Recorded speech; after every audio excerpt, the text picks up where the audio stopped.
Welcome back to another mini vlog. ఈ రోజైతే మేము వాడపల్లి వెంకటేశ్వర స్వామి గుడికి వెళ్తున్నాం. మేమైతే 7 వారాలు చేస్తున్నాం. ఇది 2వ వారం. వాడపల్లిలో ఏదైనా ఒక కోరికని 7 వారాలు మనస్ఫూర్తిగా స్వామి దగ్గరికి వెళ్ళొస్తే తీరని కోరికంటూ ఏది ఉండదంట.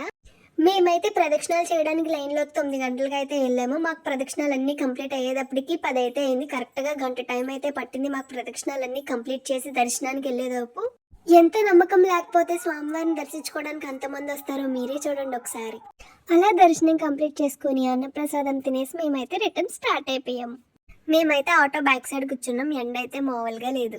ఏపీలో ఫ్రీ బస్ పెట్టిన తర్వాత హ్యాపీగా జరగాల్సిన జర్నీ కూడా హెడ్ఏక్ లా మారిపోయింది. ఇంకా మేమైతే ఆ హెడ్ఏక్ తో ఇంటికి వచ్చాము. వచ్చాక మా పప్పి చూడండి పొద్దు నుంచి నన్ను ఒక్కదాన్నే వదిలి వెళ్ళిపోయారని మా మీద ఎలా దాడి చేస్తుందో. లాస్ట్ టైం అయితే నీలగోరింత మొక్కలు ఎంతో ఇష్టంతో తెచ్చైతే ఇంటికాడ ప్లాంట్ చేశాను. కానీ అవి ఇంటికి వచ్చేసరికి వాడిపోయాయి. ఈసారి మళ్ళీ తెచ్చాను. ఆశ చచ్చిపోలేదు. మళ్ళీ బతికించాలని కోరికతో ఈ పట్టి చిన్నగా ఉన్న మొక్కలు తెచ్చాను. ఏమో చూద్దాం అవి బతుకుతాయో బతకవు. మీరు లాస్ట్ టైం వీడియో చూడకపోతే కింద ట్యాగ్ చేస్తా, ఒకసారి విజిట్ చేయండి. ఈ వీడియో నచ్చితే కనుక లైక్ చేసి సబ్స్క్రైబ్ చేసుకోండి. బాయ్.